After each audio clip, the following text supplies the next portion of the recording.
Hi friends, അസ്സലാമലൈക്കും. ഞാനിന്ന് നിങ്ങളുമായിട്ട് ഷെയർ ചെയ്യുന്നത് ഒരു ട്രാവൽ വ്ളോഗാണ്.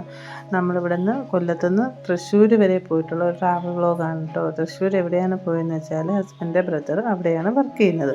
അങ്ങനെ ഞങ്ങൾ അവിടേക്ക് പോയിട്ടുള്ളപ്പോൾ എടുത്തിട്ടുള്ള ഒരു ട്രാവൽ വ്ളോഗാണ് ഇന്ന് നിങ്ങളുമായിട്ട് ഷെയർ ചെയ്യുന്നത്. അപ്പം നമ്മളിവിടുന്ന് നമ്മൾ താമസിക്കുന്ന കടയ്ക്കലാണല്ലോ, അവിടെ നിന്ന് നമ്മൾ വർക്കല വണ്ടി കൊണ്ടിട്ടിട്ട് അവിടെ നിന്ന് ട്രെയിനിലാണ് പോകുന്നത്. അപ്പം വൈകുന്നേരം ഒരു 5:30 മണിക്കായിരുന്നു ട്രെയിൻ ഉണ്ടായിരുന്നത്. നമ്മൾ അവിടെ നിന്ന് എത്തിയപ്പോഴേക്കും കറക്റ്റ് ടൈമായിരുന്നു. അപ്പം നമ്മൾ ടിക്കറ്റ് എടുത്ത് നേരെ ട്രെയിനിലേക്ക് കയറി. വൈകിട്ട് നൈറ്റ് ഒരു 11:30-12 മണിയാകുമ്പോൾ എത്തേണ്ട ട്രെയിൻ അന്ന് താമസിച്ചു. ഒരുപാട് ലേറ്റായിട്ട് ഏകദേശം 1:30-2 മണി അടുപ്പിച്ചാണ് നമ്മൾ തൃശ്ശൂർ എത്തിയത്. അതുകൊണ്ട് പിറ്റേന്ന് രാവിലെയാണ് നമ്മൾ പുറത്തോട്ടൊക്കെ കറങ്ങാനായിട്ട് പോയത്.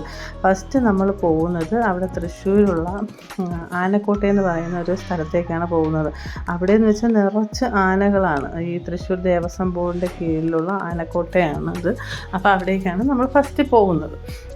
അങ്ങനെ ഞങ്ങൾ ലഞ്ചൊക്കെ കഴിഞ്ഞതിന് ശേഷമാണ് ഇറങ്ങിയത്.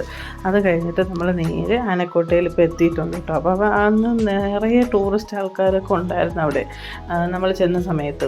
അന്ന് ഈ അവധിയൊക്കെ ഉള്ളതുകൊണ്ട് നല്ല തിരക്കുണ്ടായിരുന്നു. അങ്ങനെ ഞങ്ങൾ വണ്ടിയൊക്കെ പാർക്ക് ചെയ്തിട്ടതിന് ശേഷം അതിനകത്തേക്ക് കയറാനായിട്ട് പോവാണ്. അപ്പോൾ അതിനകത്തേക്ക് കയറണമെന്നുണ്ടെങ്കിൽ ടിക്കറ്റ് എടുക്കണം. അപ്പം നമ്മൾ ഫാമിലിയായിട്ട് പോയതുകൊണ്ട് നമ്മളവിടെ ക്യൂ നിന്ന് ടിക്കറ്റൊക്കെ എടുത്തിട്ടാണ് നമ്മൾ അകത്തേക്ക് കയറിയത്. അവിടെ കുറച്ച് നേരം ഒന്ന് റൗണ്ട് ചെയ്ത് നടന്ന് കാണാനുള്ള കുറച്ച് ഏരിയസൊക്കെ ഉണ്ട് കേട്ടോ. അങ്ങനെ ഞങ്ങൾ വണ്ടിയൊക്കെ പാർക്ക് ചെയ്ത് പതുക്കെ ഇറങ്ങുവാണ്.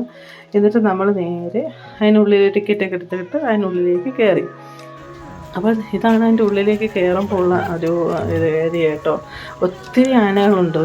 ഒത്തിരി എന്ന് വെച്ചാൽ ഒത്തിരി പേരുണ്ട്. അതിൽ പ്രായമായിട്ടുള്ള ആനകളുണ്ട്, പ്രായം കുറഞ്ഞ ആനകളുണ്ട്, അങ്ങനെ ഒരുപാട് പേരുണ്ട്. അപ്പോൾ ഈ ഗുരുവായൂർ ദേവസ്വം ബോർഡിൻ്റെ കീഴിലുള്ള ആനകളല്ലേ, അപ്പോൾ അവരുടെ കീഴിലാണ് ഇത് ഇങ്ങനെ പോകുന്നത്, എന്താണ് നിലനിർത്തി കൊണ്ടുപോകുന്നത്. അപ്പോൾ ഒത്തിരി ഇതുണ്ടായിരുന്നു. അങ്ങനെ ഞങ്ങൾ കുറേ നേരമൊക്കെ അതൊക്കെ കണ്ട് അവളെ ചുറ്റി അങ്ങനെ നടന്നു.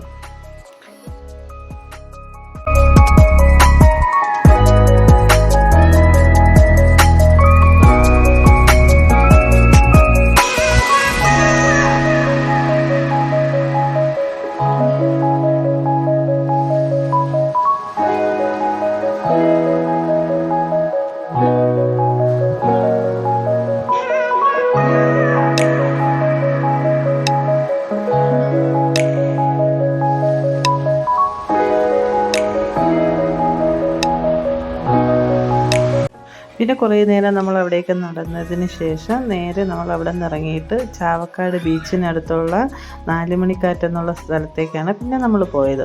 അവിടെ പിന്നെ അറിയാമല്ലോ, കയാക്കിംഗ് ബോട്ടും അതുപോലെ തന്നെ ഒത്തിരി ആക്ടിവിറ്റീസ് ചെയ്യാൻ പറ്റിയിട്ടുള്ള സ്ഥലമാണ്. അതിൽ ഇക്കായും മോനും കൂടി കയാക്കിങ്ങിനൊക്കെ പോയി കുറച്ച് നേരം കഴിഞ്ഞ് അവിടെ പുഴയിൽ സ്പെൻഡൊക്കെ ചെയ്തിട്ടാണ് വന്നത്. അവരൊക്കെ ആദ്യമായിട്ട് ഫസ്റ്റ് എക്സ്പീരിയൻസ് ആയിരുന്നു കേട്ടോ കയാക്കിങ്ങിന് പോകുന്നത്. പക്ഷേ നല്ല എക്സ്പീരിയൻസ് ആയിരുന്നാണ് പറഞ്ഞത്. പിന്നെ ഞാൻ പോയില്ലായിരുന്നു, പാത്തുമോളുള്ളത് കൊണ്ടിട്ട് അവളെയും കൊണ്ട് ഞാൻ അവിടെ ഇരുന്നു. ഞാൻ പോയില്ല, ഇക്കായും മോനും കൂടിയാണ് പോയിട്ട് വന്നത്.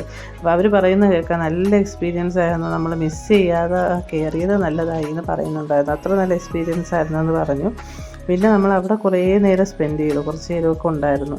അപ്പോൾ ബ്രദറും ഫാമിലിയും കൂടെ ഉണ്ടായിരുന്നു, അവരുടെ മോളും ഉണ്ടായിരുന്നു. അപ്പോൾ ആ മോളും ഇതേപോലെ കയാക്കിന് പോയിട്ടുണ്ടായിരുന്നു, ഹസ്ബൻഡിൻ്റെയും മോൻ്റെയും കൂടെ.